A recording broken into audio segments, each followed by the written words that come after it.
There are hundreds of thousands of registered sex offenders in this country, and the current system and laws and restrictions allow for repeat offenses to occur. Picture this.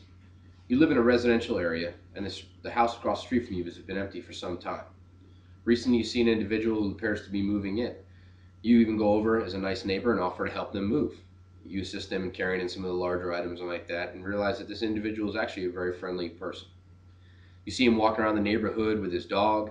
Seems friendly, seems to get well along with all of his neighbors and acquaintances, and seems to be very fond and very good with the children of the neighborhood. He doesn't appear to have a family of his own, but really enjoys playing with the children of the neighborhood. What you don't realize is that this individual is a registered sex offender who just got out after 5 years in prison, having only served 5 of a 15-year sentence. He was released due to overpopulation and now is set free on the streets and in your neighborhood. This happened in part because his caseworker has 10 times the amount of people on her caseload that she should have. Because of that, she's not able to check on him, and neither are the police, because the state you live in only requires that level 2 offenders and above, he is a level 1, be checked on only if a disturbance or something like that occurs. So because of that, he's living in your neighborhood, which is just down the street from a school and a church, places he knows he can't live. But because no one's going to check on him, he's fine there. With all this being said, how easy would it be for something to occur to your children or some other child in the neighborhood?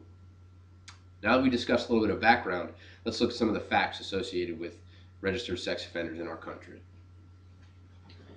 The Drew Jodin National Sex Offender website states that 1 in 3 girls and 1 in 7 boys during the time in their life will be victims of violent sexual acts. 93% of the people who these acts are committed against actually know the accuser.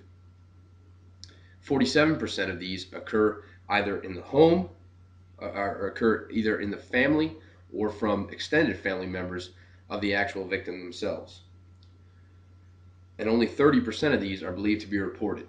So of all the registered sex offenders and cases that occur in this country, only 3 out of 10 are actually believed to have been reported. In this country alone, there are approximately 1.8 million adolescents who have succumbed to been victims of sexual assault or abuse.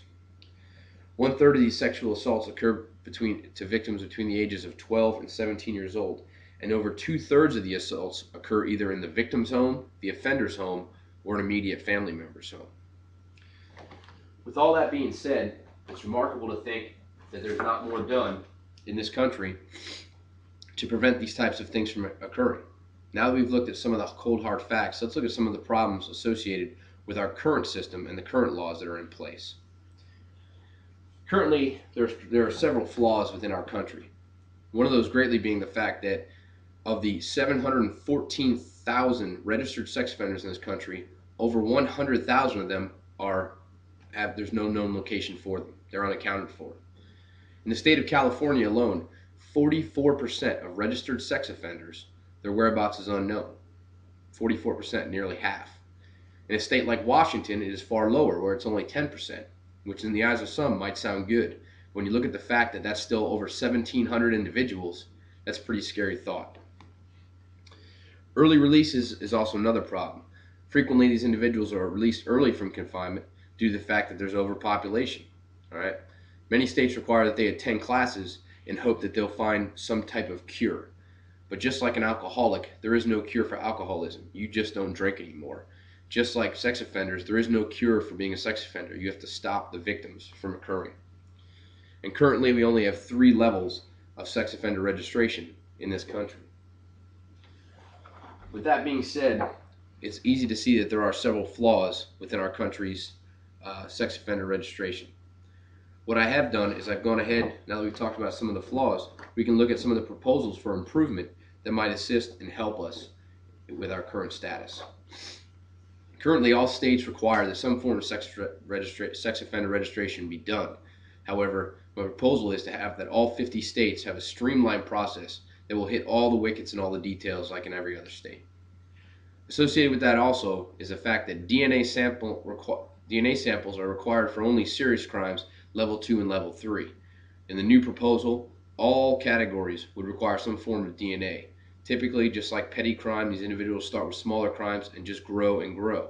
So watch to think that they wouldn't do something more severe down the line.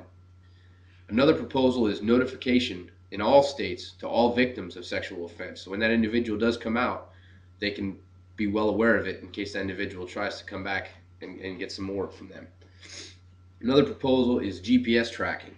Currently, some states require this for serious offenders. I believe it should be done in all states. All serious sex offenders should be placed in GPS. If they were somewhere they weren't supposed to be, it'd be very easy to track them, locate them, and take care of them from there.